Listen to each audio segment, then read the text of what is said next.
Ya pemirsa, selamat menunaikan ibadah sholat subuh bagi Anda yang berada di wilayah DKI Jakarta dan sekitarnya. Kita kembali di Ayus Pagi. Sebuah agen beras di Jalan Kampung Melayu, Teluk Naga, Kabupaten Tangerang, Banten dibobol maling. 60 karung dengan total 3 ton beras berhasil digasak kawanan pencuri.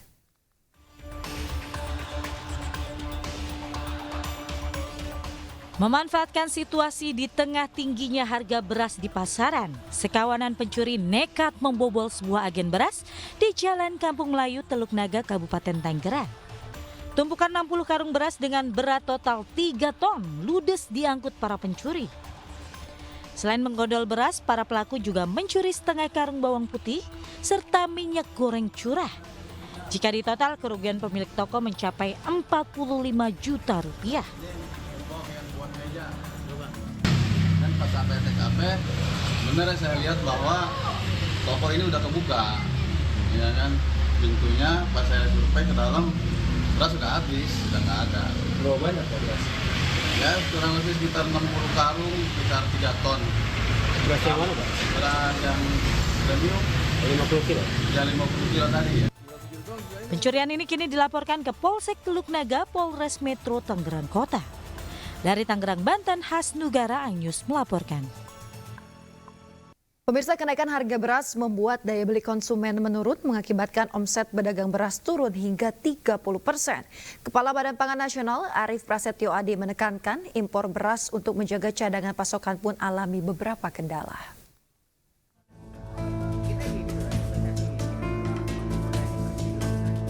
Kenaikan harga beras berbagai jenis masih terpantau di Pasar Tomang, Jakarta Barat. Beras medium yang sering diminati masyarakat kini di kisaran Rp14.000 per kilogram yang semula dijual dengan harga Rp9.000 per kilogramnya. Sementara beras premium berada di kisaran harga Rp18.000 dari harga semula Rp11.000 per kilogram. Kenaikan harga beras disebabkan oleh petani yang gagal panen sehingga beras mengalami penurunan pasokan. Akibat kenaikan harga beras yang sudah berlangsung hampir 1 bulan terakhir, para konsumen mengurangi pembelian yang mengakibatkan penurunan omset penjualan. Banyak kenaikan ini pemasukannya seperti apa? Kurang dong, kan banyak apa tuh?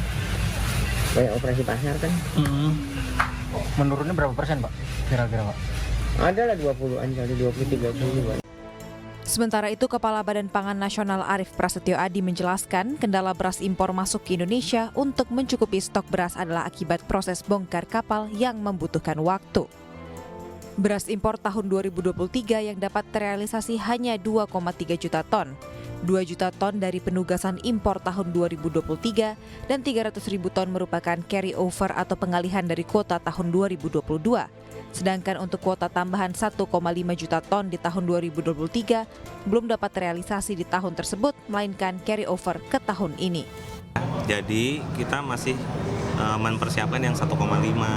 Jangan ngomong 1,6, 1,5 itu ngos-ngosan nyarinya. Gitu.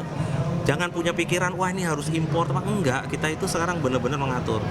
Kita juga harus lihat waktu bongkar. Kan udah saya jelasin, cara bongkar itu nggak sesimpel yang dipikirkan. Kapan-kapan saya ajak bongkar ya ke pelabuhan. Arief juga menekankan pemerintah melalui Perum Bulog setidaknya harus bisa mempertahankan stok cadangan pangan pemerintah atau CPP beras minimal 1,2 juta ton.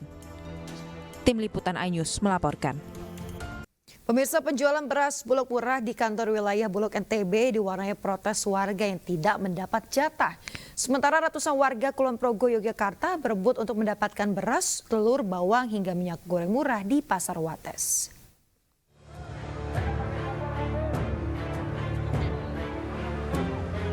Mahalnya harga beras di pasaran yang mencapai Rp20.000 per kilogram membuat Perum Bulog NTB menggelar pasar murah di halaman Bulog.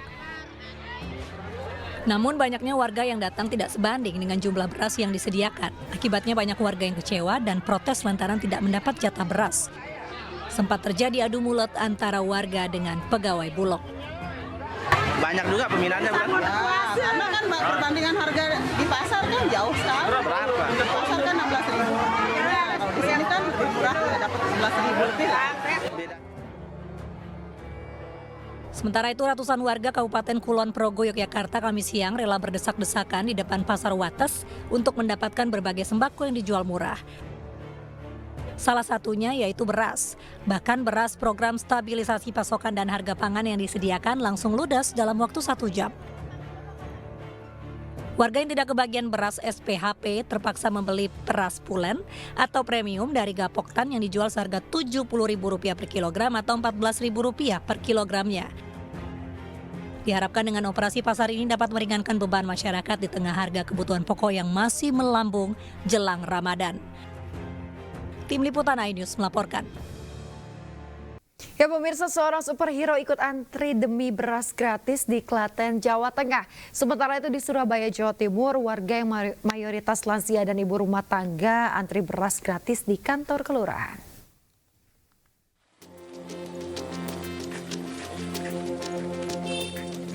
Seorang warga desa Tambakan, Kecamatan Jogonalan, Klaten, Jawa Tengah, mengayuh sepeda ke lokasi pembagian beras gratis. Ia kemudian ikut antri bersama ratusan warga penerima manfaat lainnya. Kostum superhero yang dikenakan menjadi hiburan warga lainnya yang sedang mengantre bantuan beras. Sarijo mengaku senang dapat memperoleh bantuan di tengah mahalnya harga beras di pasaran. Sebesar 10 kg. Yo, saya memakai kostum ini karena saya suka yang unik-unik begitu. Saya dulu pakai Spiderman, ada juga yang apa itu? Lupa, yang ini yang ketiga ini. Nih, masih ada 2 lagi di rumah gitu. Di Surabaya, Jawa Timur, ratusan warga yang mayoritas lansia dan ibu rumah tangga mendatangi kantor kelurahan. Warga datang sebelumnya telah didata dan diberikan undangan atau kupon untuk ditukar beras. Di lokasi ini pihak kelurahan menyalurkan bantuan beras ke 1.233 warga penerima manfaat. Per kepala keluarga mendapatkan bantuan 10 kg beras bulog yang dibagikan secara gratis. Tim Liputan iNews melaporkan. Ya, pemirsa, Anda kembali di iNews Pagi bersama saya Yasmin Tania dan rekan saya Cikal Multazam. Kita ke informasi selanjutnya, pemirsa. Ratusan pengunjuk rasa berunjuk rasa di depan Istana Negara memprotes harga pangan yang terus melambung tinggi. Ya, para pengunjuk rasa yang berasal dari kalangan buruh itu juga menuntut revisi sejumlah undang-undang serta mengkritik proses pemilu 2024 yang dituding penuh kecurangan. Ratusan buruh yang tergabung dalam Partai Buruh dan Konfederasi Serikat Pekerja Indonesia berunjuk rasa di kawasan depan Istana Negara. Mereka membawa 3 tuntutan, mulai dari menurunkan harga bahan pokok, mencabut Omnibus Law, Undang-Undang Cipta Kerja, dan menegakkan pemilu bersih. Unjuk rasa digelar karena harga bahan pokok yang melambung tidak diikuti dengan kenaikan upah buruh yang memadai. Mereka juga menuding pemilu 2024 penuh dengan kecurangan. Salah satu indikasinya yakni hitung cepat hasil pemilu 2024 melalui aplikasi Sirekap yang tak bisa dipercaya.